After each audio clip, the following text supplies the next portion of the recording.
This is week 7 lecture of Anthropology 2351. The first piece that we're seeing today is called Illegality Incorporated, Clandestine Migration and the Business of Bordering Europe. It's by Ruben Anderson and was published in 2014, so it is a fairly new publication.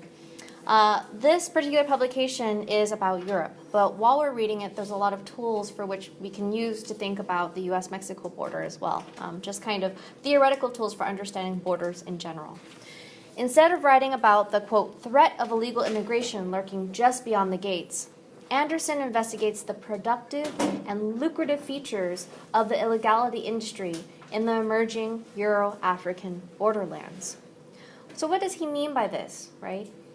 If we were to use the work of Walter de Genova, who writes about Mexican Chicago or undocumented Mexicans living in Chicago, what he argues is that illegality is important. Illegality is not actually meant to keep people out. The border is not actually meant to keep people out. Of course, he's writing in a pre-Trump era, so maybe things have changed with our current president. But up until now, the argument is that the border is not meant to keep people out because 96% of migrants cross without a problem on the first try. And then others are escorted back across the border about 1 kilometer. ICE drives away, and 5 minutes later, they cross again, right?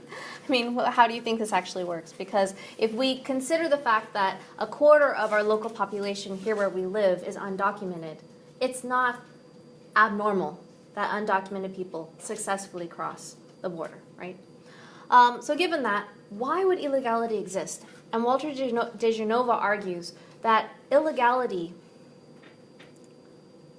and being undocumented, the entire idea of a border, produces people that are, quote, supposed to be here and other people that are, quote, not supposed to be there.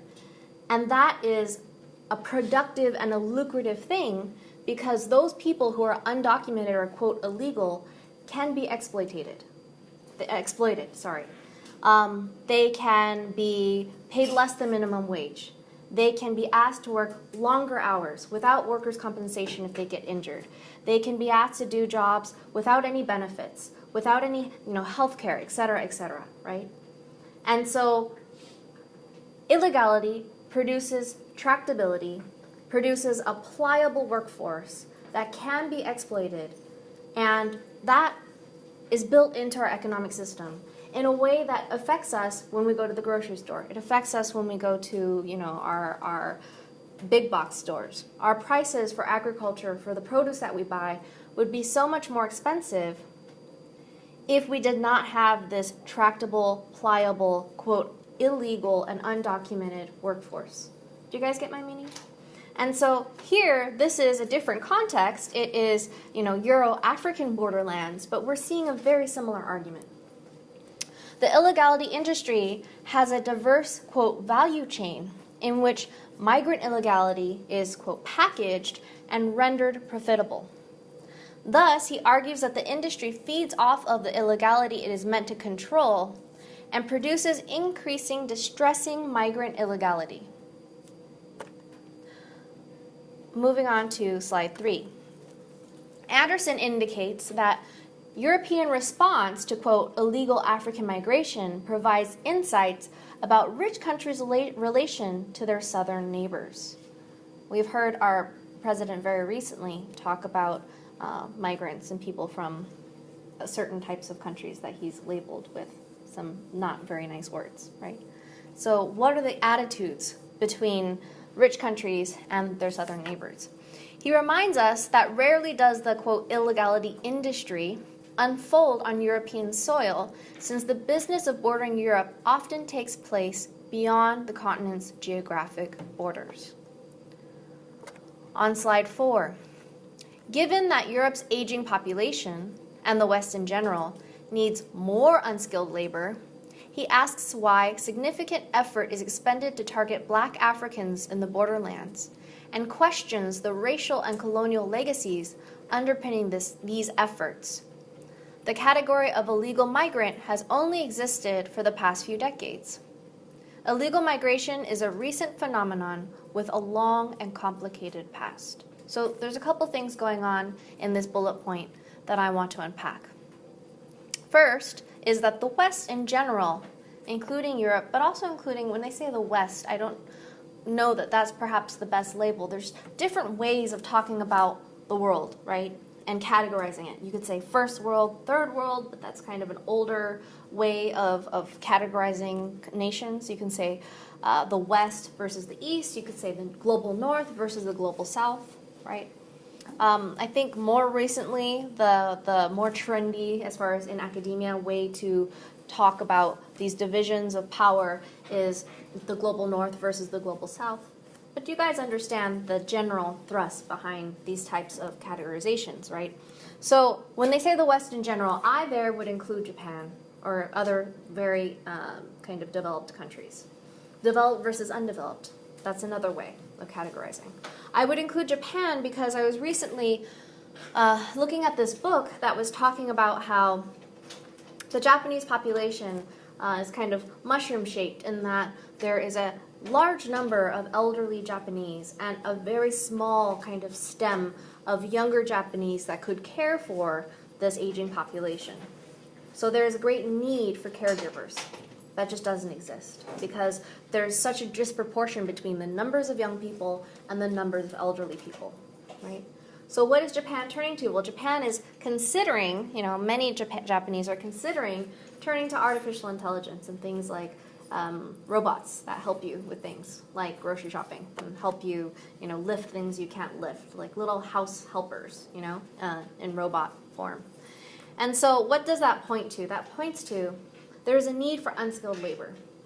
We read not that long ago a piece by Teresa Kwan about China and how there's this, meritocracy where parents, because of the one-child policy, are investing so much in each child that there's this inflation of qualifications when compared to the requirements really needed for a job, right? And that there's this huge population of people who are prepared for white-collar labor, but then there's not enough people to do the blue-collar jobs because all the population's overqualified, and so you end up having this hyperinflation of what the requirements are for even entry-level service work, right? You guys remember this. So in all these developing and developed countries, there is a need for unskilled labor, right? The problem is there's not enough people to do the unskilled jobs. So the argument that, these migrants are taking away jobs, these authors would argue actually that's not true because there's a lot of jobs that where there's a need for more unskilled workers to make the economy run the way that it's currently set up, right? And so if there's a need for more unskilled labor, you would think that immigration would be encouraged, except when you go back to think about what this author, in conjunction with DeGenova, is arguing, which is that it's actually an industry, and it's actually profitable to keep people illegal and undocumented. Then, the second part of this bullet point says that it's tied to racial and colonial legacies. That's kind of the undercurrent, right? This is not an issue that has only existed in the past few decades. We can think of it in those terms.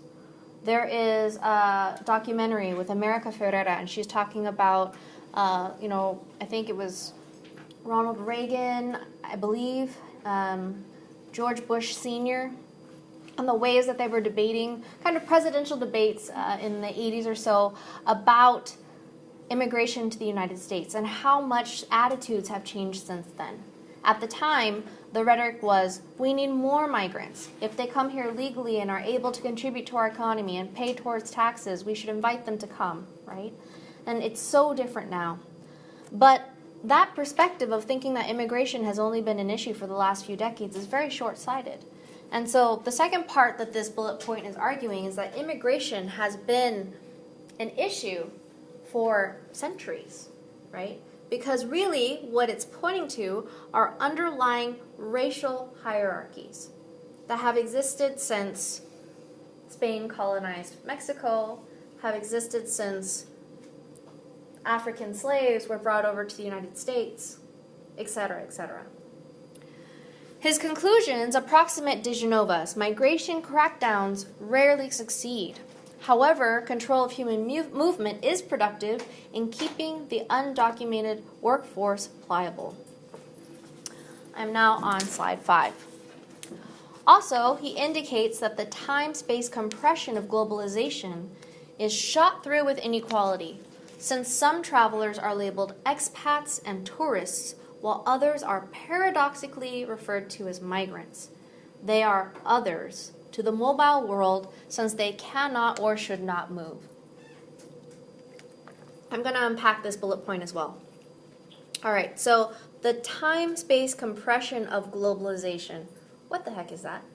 There is an economist named David Harvey, and he proposed this concept of the time-space compression, which sounds really fancy and impressive, but is actually a fancy pants way of saying something quite simple, which is that because of heightened technology, we have the sensation that time and space are both getting smaller. They're not literally getting smaller, it just feels that way. Because my mother, for example, immigrated to the United States on a boat from China. Jokes about the slow boat from China. Actually, a slow boat from China, right? And so it took her over a month. My mother has seasickness, so it was a very long 35 to 40 days to get over here, right? Nowadays, if you want to go to China, you can fly. You'd be there in, 14, 16 hours, right? Jets get faster all the time. And, the trains, the bullet trains get faster all the time.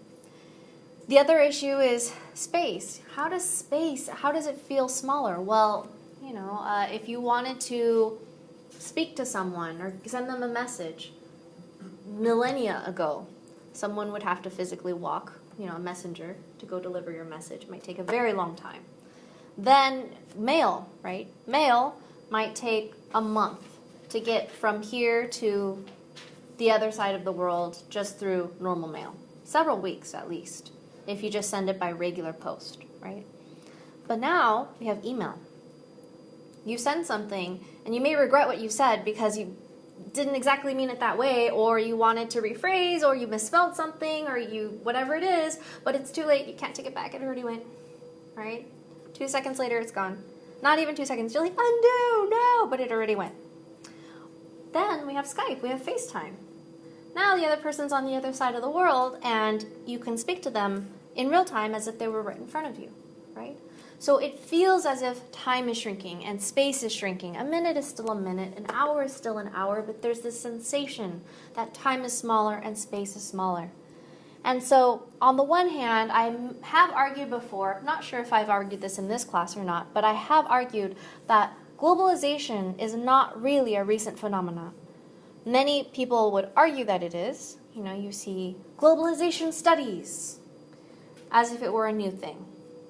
But the thing is, if you consider the Silk Road, the trade routes, the fact that Chinese had left artifacts and traded with people in the Americas in the 1400s as explorers, not as conquerors, then you would consider that our world has been globalized for a very long time, right?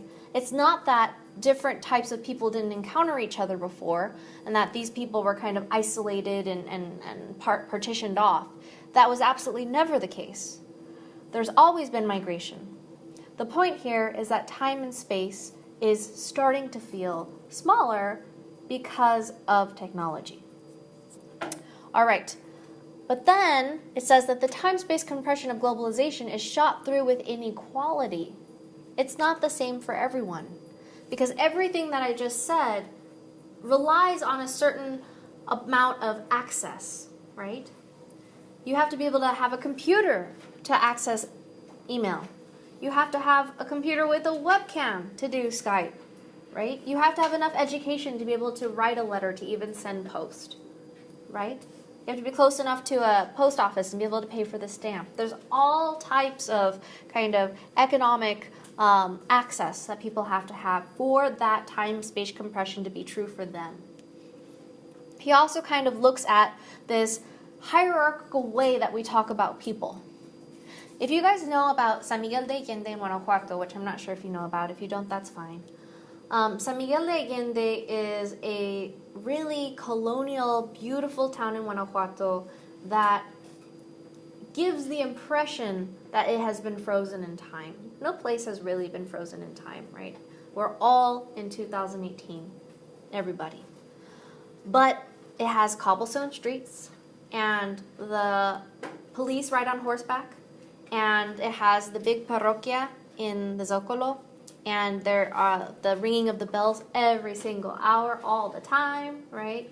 They have mariachis in the Zocalo every single night. It's really big on Fridays. They do all the religious parades, and so your house might shake from all the banda, like trombone at 5 in the morning. Rooster call every morning. What other things? It's just colonial, kind of in the paintings of all the different colors of every single house, just very, very colorful, right? It doesn't feel urban at all. But that's curated. And they're now pushing to build an airport and pushing to build these big condominiums, which the locals are resisting, because there's a very large expat population, mostly American and Canadian tourists, that have fallen in love with the idea of living in this quaint Mexican town, right, as retirees. Their money goes a lot farther there. If they have Social Security benefits at, $1,200 a month, $1,200 a month in pesos is a lot of money. It's like 25,000 pesos a month, right? You can live pretty well off of that money. And so retirees are often trying to find a better life somewhere else, right? What happens, and I've written this, in my book and elsewhere, is that there's this real disconnect between the expat population, which was about 10 years ago, was about 1 in 8 people living there, but now I would say it's even more. So you're walking down the street and you see a lot of gringos. The problem is that there starts to pop up all these services that are just for them. A Starbucks, right? Or the mall. There's all kinds of English-speaking, American-geared sorts of things that the local Mexican population can never access except as service workers, except as the housekeepers, except as the waiters, right? And that causes a feeling of palpable inequality that is painful to the local population living there, right? Because they have now become dispossessed in their own land. But going back to this bullet, those American and Canadian expats who go and retire in San Miguel de Allende would never be called migrants. They would be called expats or tourists, depending on how long they're staying, right? Even if they were to overstay their visa, they're probably not going to be called illegals or undocumented, right? Because of the fact that they hold a blue passport, they have white skin, they come from the United States, etc., etc., etc. Okay, so who is called expat and tourist and who is called migrants? There's a pretty clear racial grade to these things. You can also call the grades based on class, based on education, based on etc., based on the hierarchy of nations, but these things overlap often, right? They are others with a capital O. We're really marking me versus you, us versus them, that distance to the mobile world, since they cannot or should not move. All right, so before I explain that in more depth, I'm going to jump to the second bullet point because I think it gives a beginning of a good explanation. These efforts bring into stark relief the uneven distribution of mobility under globalization. Moreover, they shine a light on the role of movement in our understanding of what it means to be a fulfilled, rights-bearing human being. In our high-speed world of resurgent international borders, mobility is paradoxically becoming both a privilege and a stigma. So, I'm sure you've heard me and other people talk before about social inequality as far as talking about class inequality, race inequality, gender inequality, etc., etc., etc., right? The thing that he's pointing to is that there's also a hierarchy based on mobility. Who can move and who cannot move, right? If you can move, then you have a certain degree of privilege. And if you can't move, then there's a certain amount of stigma against you.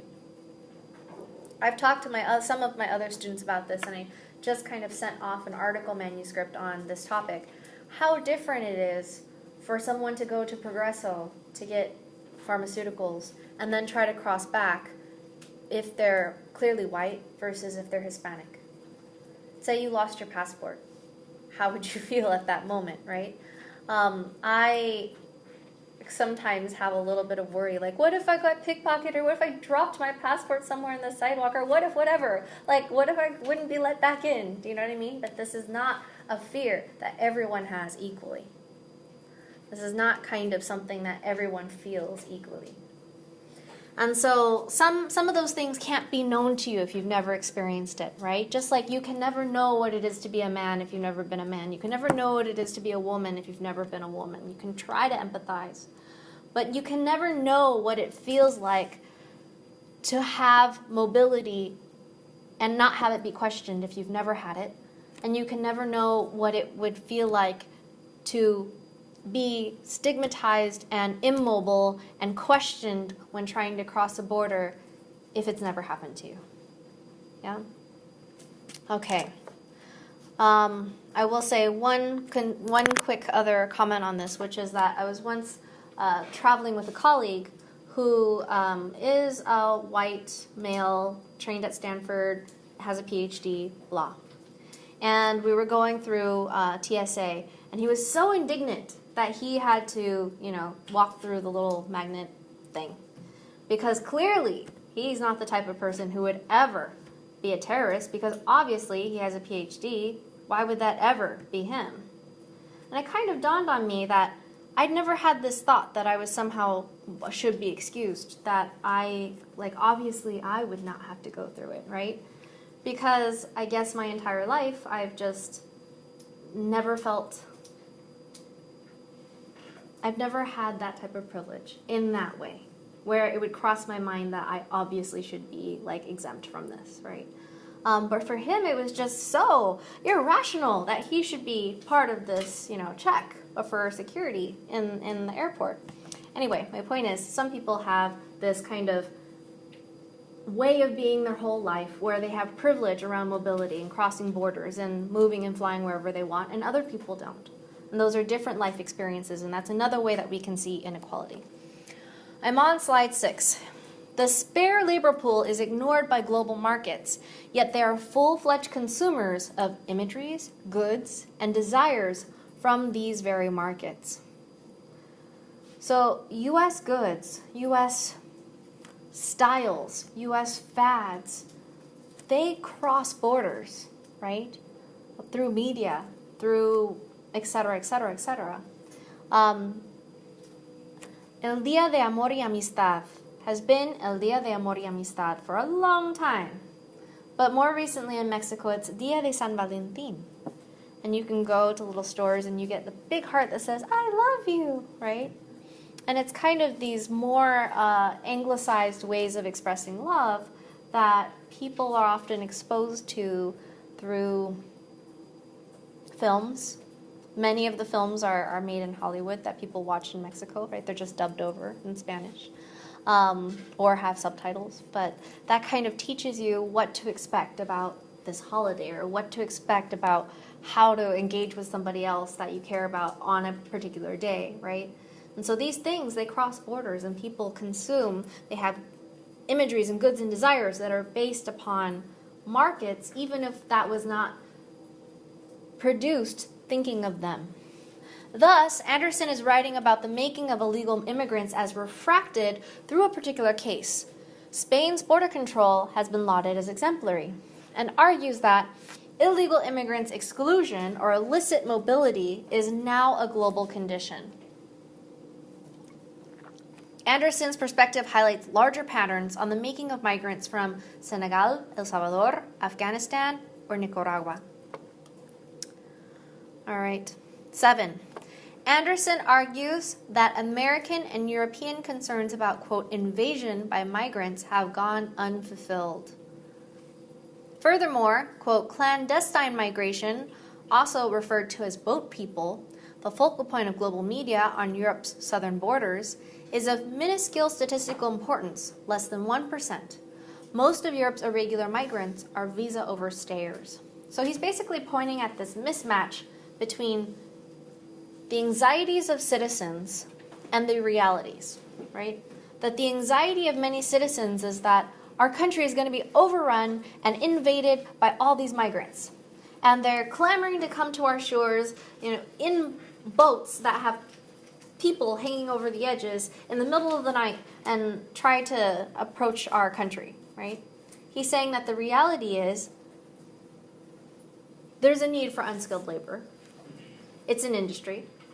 It's profitable. And only 1% of the people who arrive to Europe actually arrive on these boats, right? Most of all the people get a visa legally and then overstay. Instead of asking the question of who, quote, should be able to enter, his aim is to place multiple actors, the policing and patrolling, border guards, caring and rescuing, aid workers, particularly the Red Cross, and observing and knowing, the media and academia, of the illegality industry under a single lens. Travelers are met at the border by a two-faced spectacle: humanitarian rescues and border patrol. Okay, so one of the strengths of ethnography or of anthropology is placing different types of actors all under one lens, not just getting one person's perspective or one group of people's perspective, but looking at multiple perspectives at the same time, right? So here, he's considering those who are doing the policing and patrolling, that would be the border guards, those who are doing the caring and rescuing, those are the aid workers, especially Red Cross, and those who are observing and knowing, the media and academic researchers like myself. So he's trying to hold all those people together and understand all of their perspectives simultaneously. And then he says, as someone who's traveling, and he says traveler instead of migrant because he's trying to use a very kind of neutral term, right? As someone who's traveling and you approach the border, there's a two-faced spectacle. Someone that you encounter could be a humanitarian rescuer, someone offering you new shoes or water or a blanket. But it could also be a border patrol guard, right? And so it's hard to know who you're going to encounter. On slide 8. Instead of focusing on the traveler's perspective and explicating complex reasons behind the decision to migrate, he focuses on a system that makes these travelers observable, controllable, and profitable. So you may wonder why he did this. This is a choice that he made, right? But there is a professor who I may have mentioned before. Her name is Laura Nader. She is now in her late 80s, and she is the sister of Ralph Nader. She is an anthropologist at UC Berkeley. Still has not retired, as far as I know. I wish I had that much energy, like 57 years from now. We'll see if I'm still teaching. But she argues that you can get a lot of information from interviewing and gleaning the perspectives of the people who are being marginalized and excluded, right? You can understand their feelings and their trials and tribulations and the things that they're dealing with. But in order to understand really at the systems level why this entire apparatus is the way that it is, you need to step back and go kind of to positions of power. Look at policymakers and boardrooms and et cetera, et cetera. So she calls this, quote, studying up. I think that some of that is what is happening here with Anderson, where he focuses on a system that makes these travelers observable, controllable, and profitable, instead of just getting the stories of the people themselves. He writes, quote, put in a simplified manner, for the police, clandestine migrants are of concern as a source of risk. For the media, they represent newsworthiness and drama. For aid workers, they are of interest because of their assumed vulnerability, and their marginality renders them worth of study in academia. This multi-pronged obsession with clandestine migration, forged in a feedback loop between the patrols and pictures of the front line and the politics of European capitals, is in fact essential to the migratory policy machinery and its production of indifference, since it ensures the political, financial, and media clout needed for the sectors to flourish.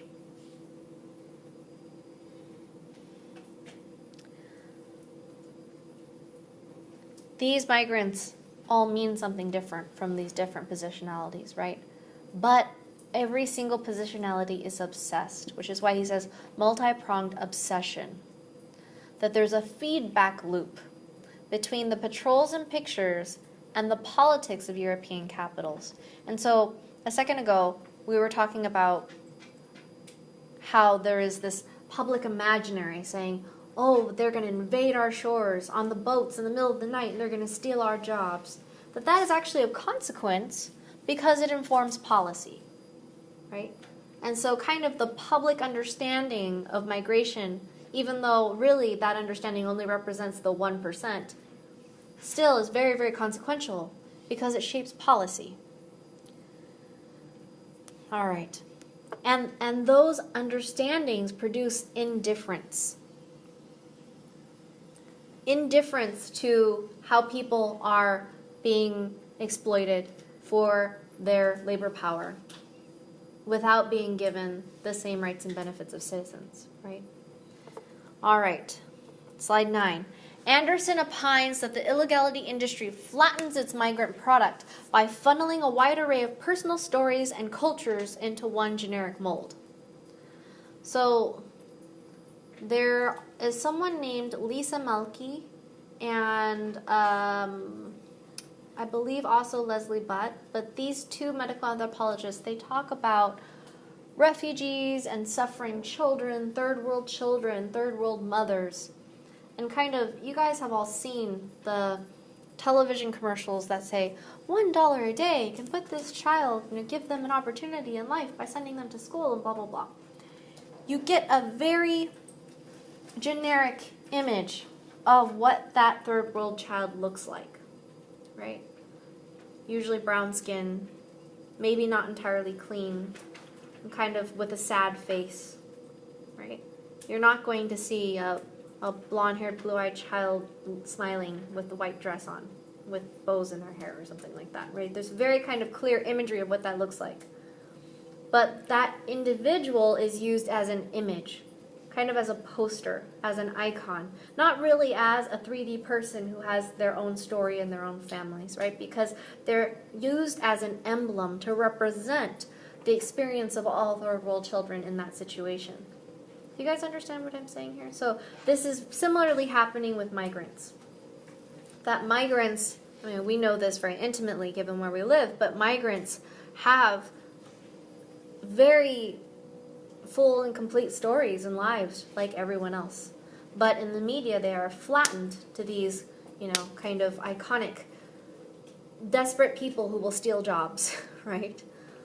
Okay, he turns to big money in the illegality industry and points to how security forces and subsidized defense companies render clandestine migration a source of, quote, risk, and thus create a depoliticized security threat from which maximum value can be extracted. There's a pretty big gap between what's happening with migrants in labor and in industries like the agricultural industry and using their labor power and risks to security, right? But often they get conflated. They get conflated in moments like, but it's a clear example. They get conflated in moments like when a presidential candidate says that Mexicans are rapists and murderers and some, he assumes, might be good people, right? That's a conflation. But if you look statistically, undocumented migrants commit less violent crimes than the general population. They are safer citizens, they're safer residents than the citizen population at large. But there is this conflation that happens, right? And rendering clandestine migration as a source of risk creates a depoliticized security threat from which maximum value can be extracted. The more that you make someone's position insecure by saying, this group is dangerous and violent and scary and having them around is a risk, that makes their position very insecure, right? And the more insecure they are, the more you can exploit them, right? Okay. Slide 10. We are now looking at seeking refuge, Central American migration to Mexico, the United States, and Canada. It is by Maria Cristina Garcia and was published in 2006. Following political upheaval in Nicaragua, El Salvador, and Guatemala in 1974 to 1976, over 2 million migrants settled in Mexico, Canada, and the United States. These latter three countries were engaged in free trade discussions and were more interested in facilitating the free movement of capital than addressing the human migration that were inevitably related to such policies. I've talked to you guys before about NAFTA, maybe not too much, but the North American Free Trade Agreement in Mexico is called El Tratado de Libre Comercio, TLC. But other people have kind of made a joke out of it and called it Todos a la Calle, TLC, right? And the reason why is because just given one industry, and I'll give you the example of corn. Mexico has had maize for millennia, right? It's had that as a resource. And Mexican diet is very, very heavily based on corn as a result. But the thing is that all these farmers who were farming corn were affected by NAFTA because the United States has these big elevators, these big, huge barrels, multi-stories tall, in the Midwest and in other parts of the country that are just full of excess corn. And that corn is heavily subsidized by the American government, so it's very, very cheap. That corn is actually shipped to Mexico with no tariffs at crossing the border because of NAFTA agreement. And it arrives in Mexico at prices that the Mexican farmers can't compete with because it's so heavily subsidized. So then all of the Mexican farmers that were farming corn are not now out of work. Right? If you go look at all the tortillas and maseca and all that, most of it comes from American corn, not from Mexican corn, when you're in Mexico. All of these farmers are now out of work, right? And so they don't have a lot of skills as far as educational training. And so what do? You're basically promoting this population to try to migrate to somewhere where they can get work in agriculture, right?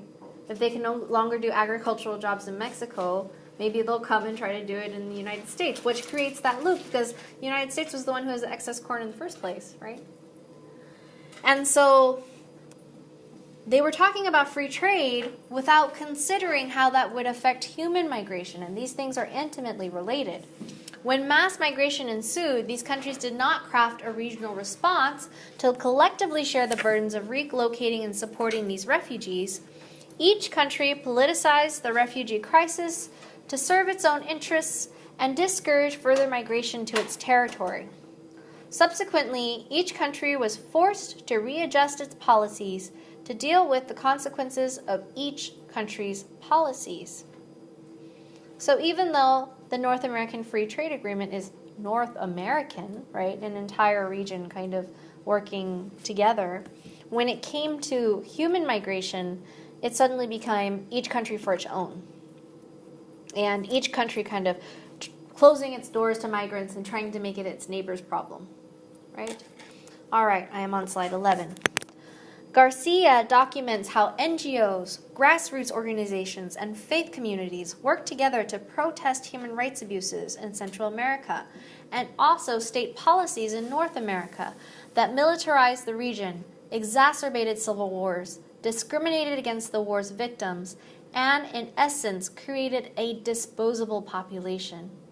The word disposable is really important because so far I've used the words, exploitable, right? Pliable, tractable.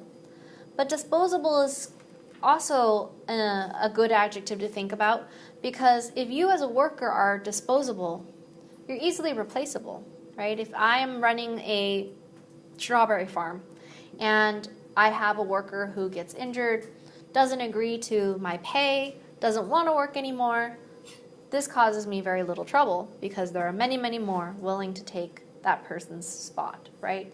So the population is entirely disposable.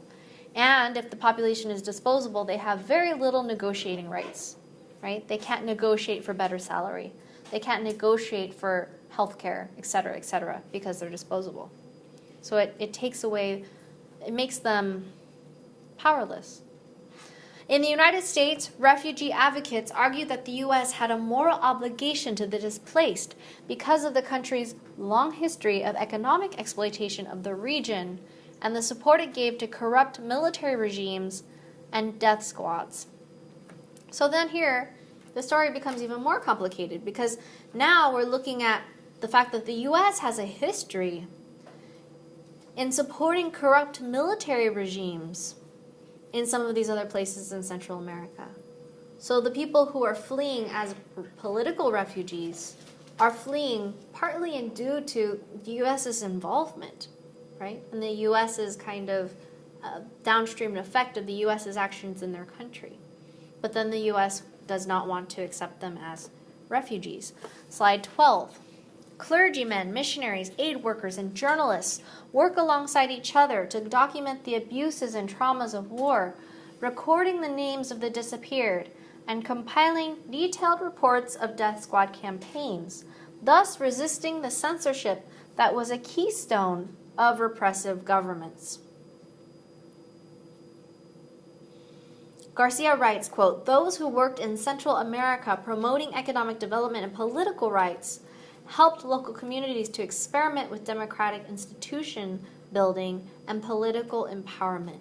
So again, just like the last piece where Anderson was looking at academics, humanitarian workers, border patrol, media, right? This is also a type of ethnographic work that looks at the different roles of a variety of positionalities, which includes clergymen, missionaries, aid workers, journalists, and how, as a result, these people promoted economic development and political rights, also experimenting with democratic institution building and political empowerment. On slide 13, by addressing the issue of human rights, activists also addressed a wide range of interrelated issues including poverty, agrarian reform, environmentalism, population growth, the rights of women, and indigenous societies, and what in the post-Cold War era has become known as globalization. Okay, so I'm going to break this down a little bit and say that human rights spans and encompasses so many things, right? Human rights, as he points out, includes economic equality, or the way that the agricultural industry is run and how that may harm or not harm people, environmentalism, and people's rights to live in a clean and non-toxic environment is also human rights, right? Population growth, the rights of women, gender equality falls under human rights. Indigenous societies, which are racialized in a lot of Latin America, in a way we might think of, African Americans in the United States. All of these fall under human rights. And then he says, in the era that has become known as globalization. So there I think he's kind of echoing what I said, which is that globalization has existed for a long time.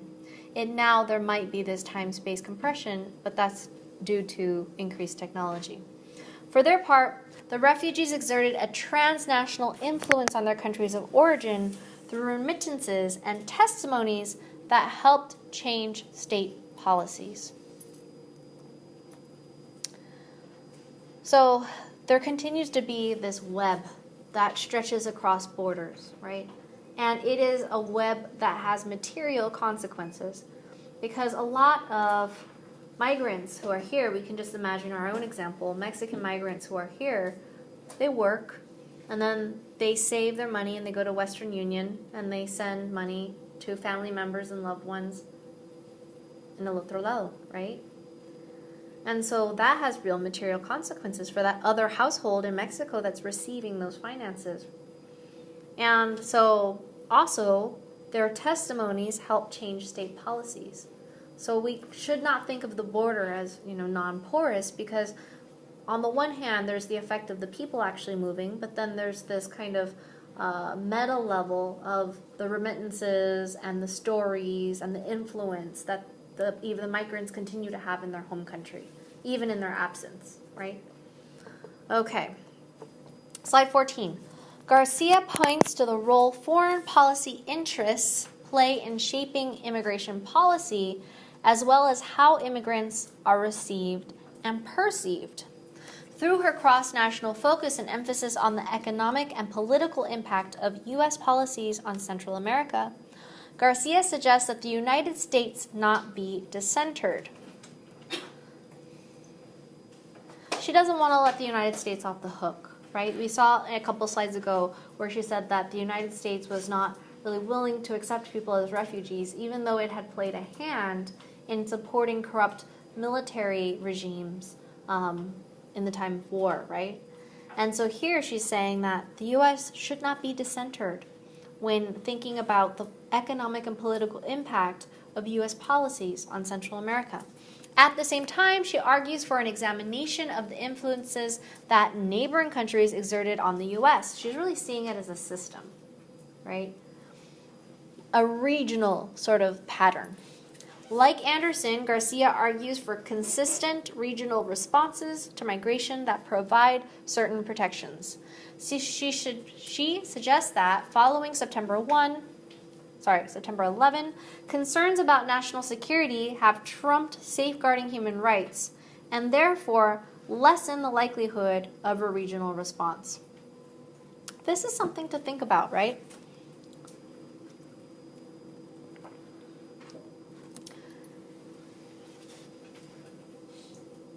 In the since the beginning of the millennium, since September 11, there has been such a focus in our media and in our politics on risk and threats to security, right? And terrorism, right?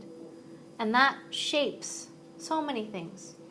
It shapes how people vote. It shapes where tax dollars goes. It shapes what the U.S. does in other countries. And in the end, it affects a lot of non-U.S. lives, right? Because many, many people can die in the name of preventing terrorism in the U.S., right?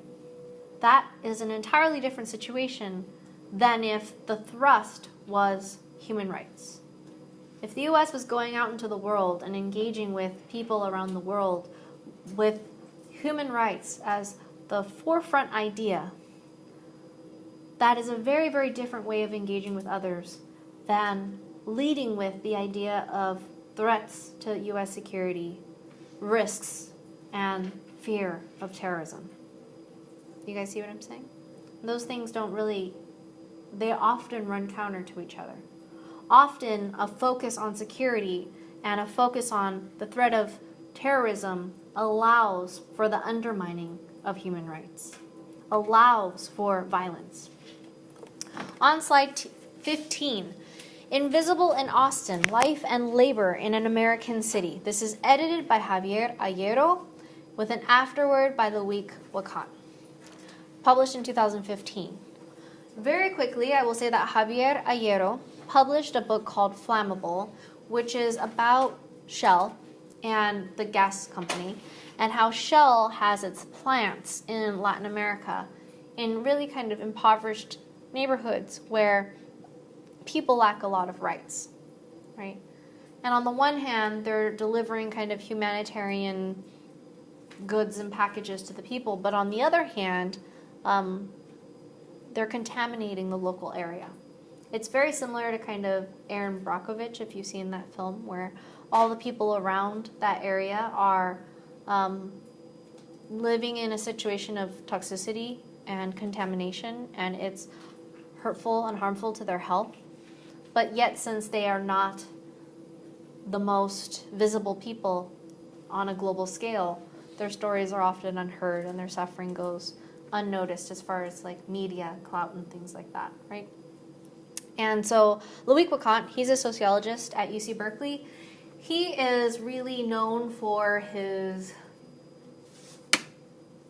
really barefoot ethnography. What do we mean by that? We mean that he puts his body into his research in a way that a lot of people would not.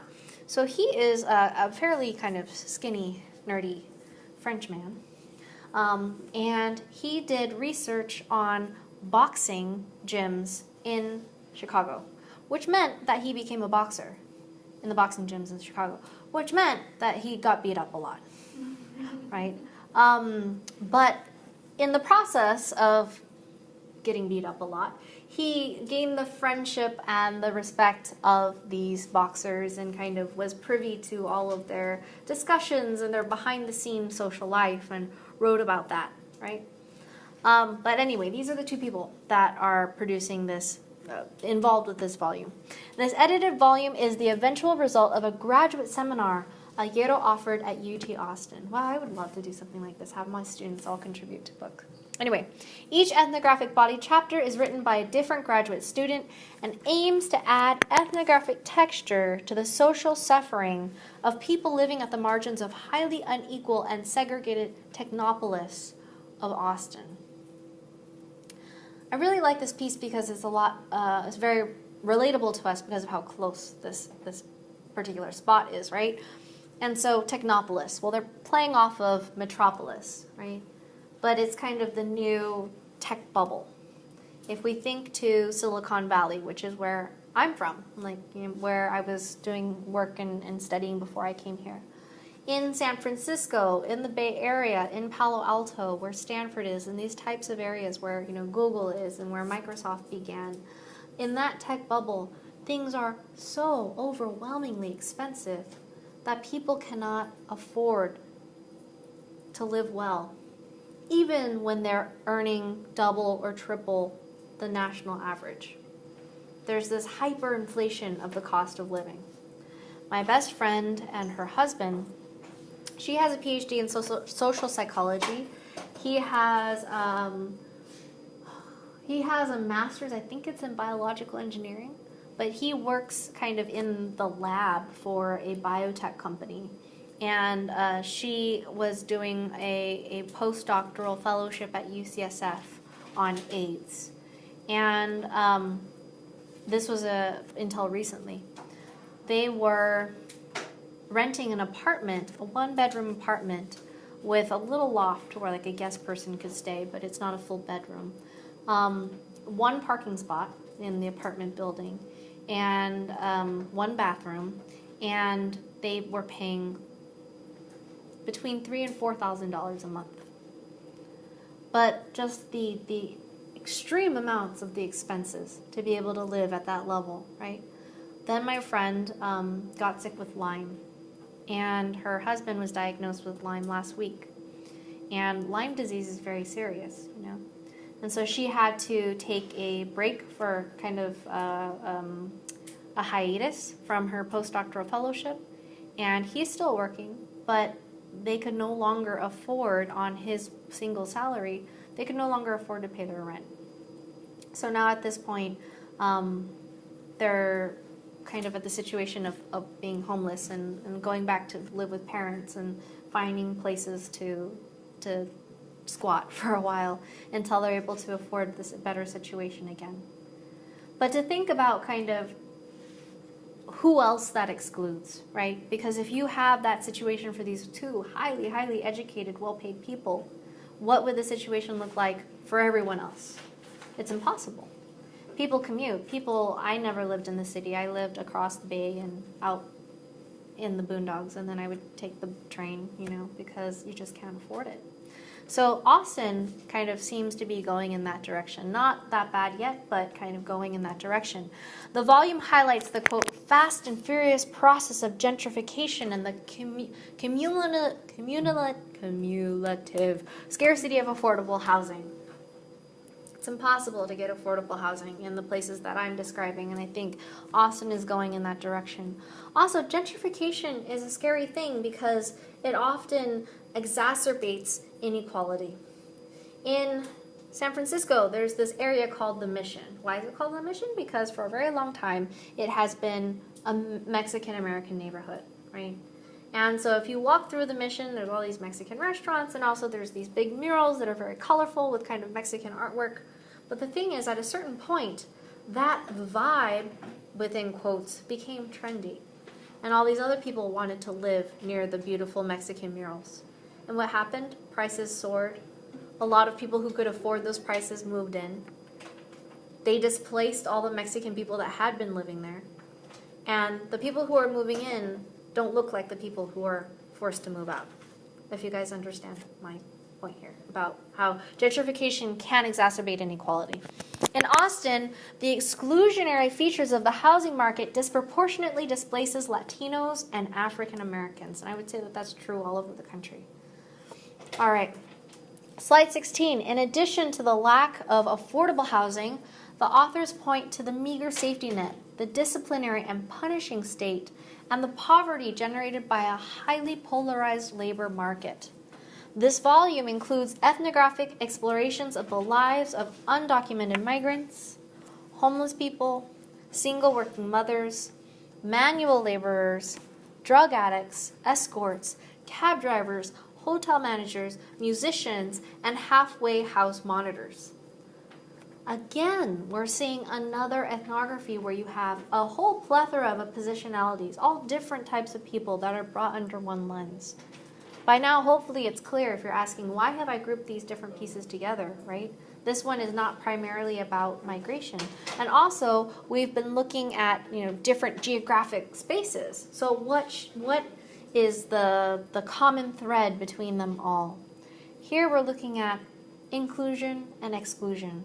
We're looking at hierarchies and what those hierarchies are structured by, which might be mobility, it might be race, it might be class, etc., but we're thinking about these exclusionary and inclusionary logics, right? Okay, slide 17. The book focuses on the production of precarity. Here's another common thread. The production of precarity, making a certain group of people insecure, affecting the lives of those living in the lower echelons of the social structure in Texas, a state the author refers to as, quote, neoliberalism on steroids. The lack of living wages, stable employment, educational access, health insurance, welfare aid, housing, unemployment assistance, etc. For example, Texas is the only state that makes workers' compensation insurance coverage optional for any employer. So, what does he mean by neoliberalism on steroids? Well, I probably have not explained this in depth before, so there is kind of a continuum, right?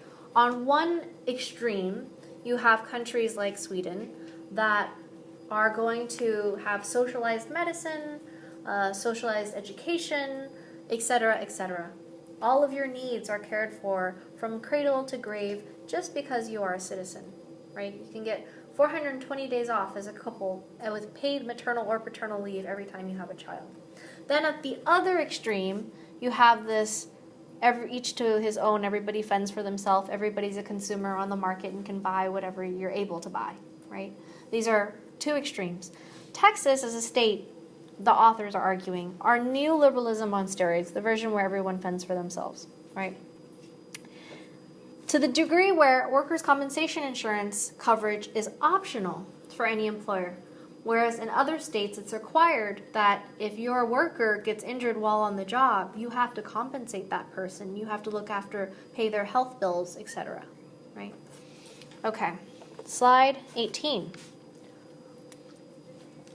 Furthermore, Ayero writes that the role of private prisons in housing the undocumented and the Secure Communities program that fosters cooperation between local police and U.S. Immigration and Customs Enforcement is evidence of punitive neoliberalism in Texas. Basic arguing here. Well, let me read the second bullet point and then I'll continue to explain. The private prison industry makes huge profits off of immigration detention. Texas has the largest number of prison beds operated by private prison companies in the country. It also has more immigration detention beds than any other state.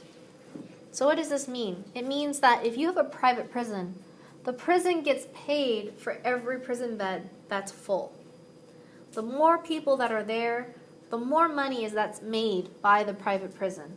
So it's actually in the prison's interest to have a larger prison population, right? The U.S. has many more people incarcerated than compared to other countries.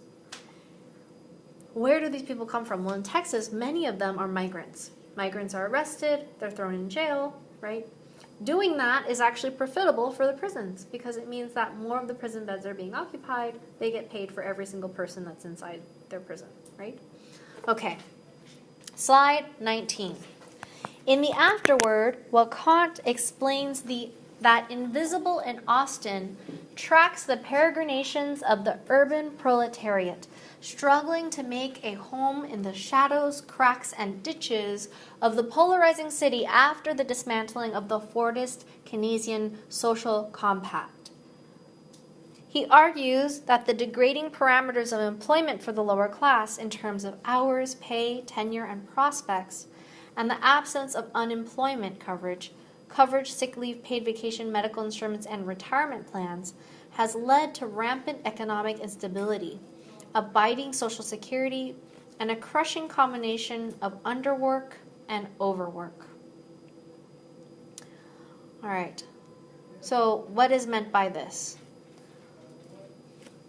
To give an example, I'm sure you've heard of people where they are hired by their employer, not full-time, so that that employer doesn't have to give them benefits, right? And then that person has to go get 2 jobs in order to make the amount of salary that they need to make to take care of themselves and their family, right? This person is in a situation of precarity because they're working even harder because now they have 2 jobs. So that's the overwork part. Underwork in the sense where they don't just have the security of one stable job that's going to give them the salary and the benefits and that they need, right? And so because there's a lack of full-time stable work, people end up overworked, right? But in a situation of precarity and with not enough safety nets.